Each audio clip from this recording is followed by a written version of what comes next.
Di balik laki-laki hebat, pasti ada wanita hebat. Slogan ini tentunya sudah begitu masyhur di telinga kita. Bagaimana tidak? Di balik kesuksesan seorang pria, selalu ada sumbangsih besar dari sosok wanita yang begitu lembut dan luas hatinya, sangat berjasa dalam kehidupan kita, yaitu ibu. Hal yang sama juga dialami oleh seorang imam besar nan tersohor yang satu ini. Siapa yang tak kenal Abu Abdullah Muhammad Idris Asy-Syafi'i atau kerap dipanggil dengan Imam Syafi'i ini? Siapa saja tentunya sudah tidak asing lagi dengan nama ini, bukan? Ya, beliau dikenal sebagai salah satu imam mazhab 4 yang dikenal memiliki khazanah keilmuan yang begitu luas. Bahkan, mayoritas masyarakat Indonesia sendiri memilih pendapat beliau sebagai mazhab utamanya. Ijtihad hukum Imam Syafi'i juga begitu berkembang di Mesir melalui wasilah Salahuddin Al-Ayyubi sampai saat ini. Pemikiran beliau nyatanya begitu sesuai dengan kemodernisasian dari zaman ke zaman karena tidak berpihak ke kanan maupun ke kiri. Dari usia 7 tahun, Imam Syafi'i kecil telah selesai menghatamkan hafalan Al-Qur'annya dengan fasih dan mutqin. Bahkan beliau pernah pada suatu ketika menghatamkan hafalan Qur'annya sebanyak 16 kali dalam suatu perjalanannya dari Mekah menuju Madinah. Tidak cukup sampai di situ, setahun kemudian kitab Al-Muwatta karya Imam Malik yang berisikan 1720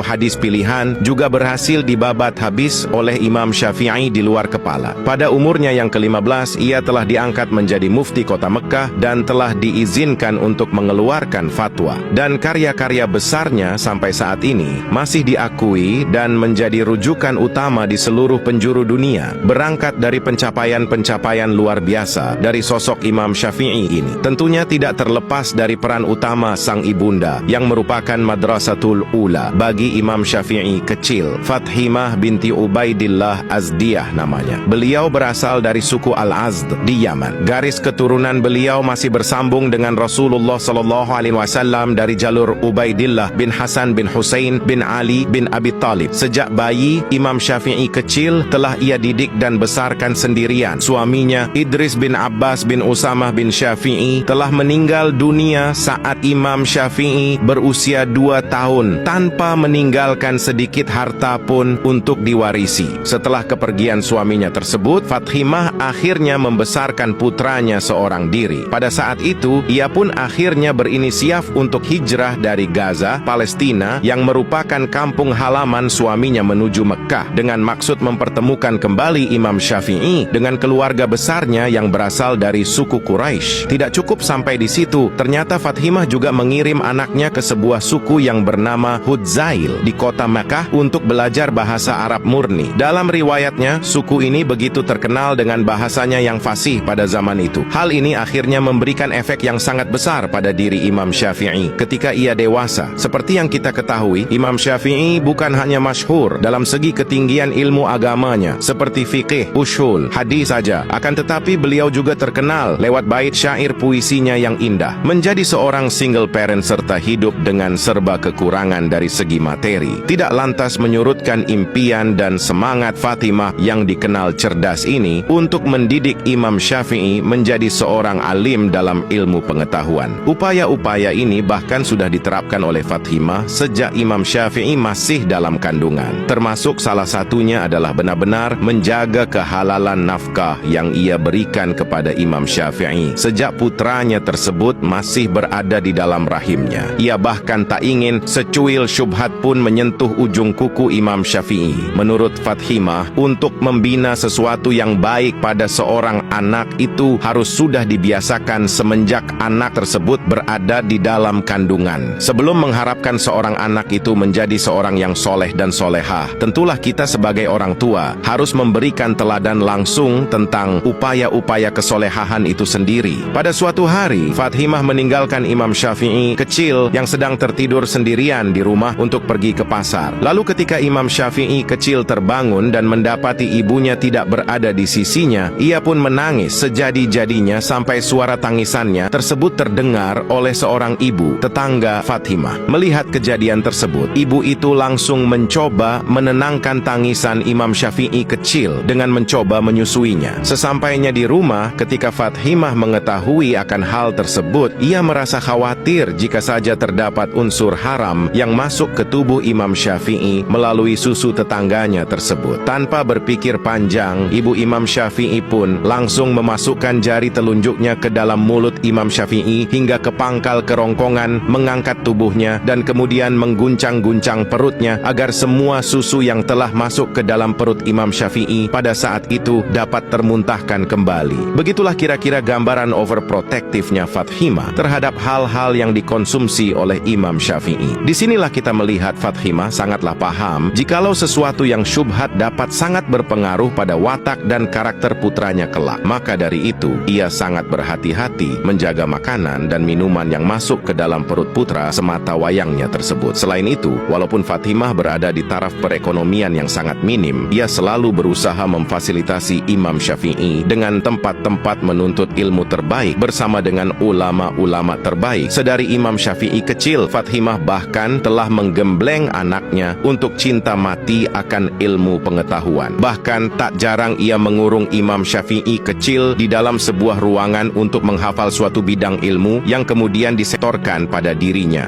Bukan hanya itu, Fathimah juga kerap kali tidak membukakan pintu rumah untuk Imam Syafi'i ketika ia pulang dari sebuah majelis ilmu agar ia kembali lagi ke majelis tersebut hingga mendapatkan sebuah ilmu walau sekecil apapun. Sadar akan kecerdasan Imam Syafi'i yang luar biasa itu, pada usia anaknya yang masih sangat belia yaitu 15 tahun, Fathimah telah mengabulkan keinginan Imam Syafi'i untuk menuntut ilmu ke luar kota Mekah. Pada saat itu, Imam Syafi'i mengaku pada ibunya, ia telah habis berguru dan sudah habis menguasai semua disiplin ilmu yang ada pada semua ulama di kota Mekah. Imam Syafi'i ingin mencari ilmu yang baru di luar kota tempat lahirnya Rasulullah SAW tersebut. Tanpa berpikir panjang, Fathimah langsung mengiyakan hal tersebut pada Imam Syafi'i. Walau di sisi lain ia sadar, ketika Imam Syafi'i meninggalkannya, Fathimah pasti akan menahan rasa sakit yang teramat dalam, terjerat rindu yang teramat sangat kepada putra tunggalnya tersebut. Fathimah tidak menghiraukan hal itu. Ia sadar hal ini merupakan hal yang terbaik untuk kualitas keilmuan anaknya kelak. Fathimah percaya, walaupun ia tidak berada di sisi Imam Syafi'i, namun Allah yang merupakan zat segala akan menjaga dan melindungi putranya dimanapun ia berpijak. Bahkan jauh-jauh hari sebelum keberangkatan Imam Syafi'i ke Madinah untuk berguru pada Imam Malik, beliau sempat berpesan pada Imam Syafi'i untuk tidak terlalu khawatir dan menghiraukan dirinya yang tinggal seorang diri di rumah. Fathimah menyuruh Imam Syafi'i untuk tidak pulang sebelum ia menjadi seorang yang alim dalam agama. Nanti kelak kita berjumpa di akhirat saja. Begitulah kira-kira pesan terakhir Fathimah sebelum melepas kepergian anak yang begitu dicintanya tersebut untuk menuntut ilmu. Pesan ini tentunya begitu diingat dan ditaati oleh Imam Syafi'i. Bahkan setelah bertahun-tahun lamanya berguru di Madinah, kemudian hijrah lagi untuk menuntut ilmu ke Irak dan sampai akhirnya menjadi orang besar serta alim ulama di sana, Imam Syafi'i tak kunjung berani untuk pulang menghadap ibunya sebelum ibunya sendiri yang menyuruhnya pulang. Sampai pada suatu ketika ada sebuah perkumpulan majelis ilmu di Masjidil Haram. Di dalam majelis ilmu tersebut terdapat seorang ulama besar yang berasal dari Irak. Dalam penyampaiannya, ulama tersebut sering sekali memuji-muji kecerdasan seorang gurunya yang berasal dari Mekah yang begitu alim akan ilmu agama, sehingga apapun permasalahan agama yang dimiliki pada masyarakat Irak pada saat itu mampu ia pecahkan dan selesaikan dengan jelas dan tuntas. Mendengar hal tersebut, ibu Imam Syafi'i yang juga berada dalam halaqah tersebut penasaran siapakah kiranya pemuda luar biasa tersebut. Lalu ulama besar asal Irak tersebut pun menjawab, pemuda tersebut adalah Muhammad Idris Asy-Syafi'i. Seketika menangislah ibunda Imam Syafi'i saking terharu dan bangganya saat mendengar berita tersebut. Melihat kejadian tersebut, ulama besar tadi menjadi penasaran tentang apa gerangan yang membuat Fathimah menangis. Fathimah pun kemudian menceritakan bahwasanya pemuda yang diceritakannya tadi itu merupakan anak semata wayangnya yang telah lama pergi jauh guna menuntut ilmu. Mendengar hal tersebut, para rombongan dari Irak tadi pun langsung tunduk takdim terhadap ibu Imam Syafi'i dan bertanya pesan apakah yang kira-kira ingin disampaikannya kepada Imam Syafi'i setibanya mereka di kampung halaman mereka, Irak. Lalu Fathimah pun berkata, tolong sampaikan pada Syafi'i bahwasanya saat ini aku telah ridha dan mengizininya untuk pulang. Mendengar hal tersebut, Imam Syafi'i pun merasa sangat bahagia dan terharu karena pada akhirnya ia masih berkesempatan Tuhan untuk menemui ibunya di dunia.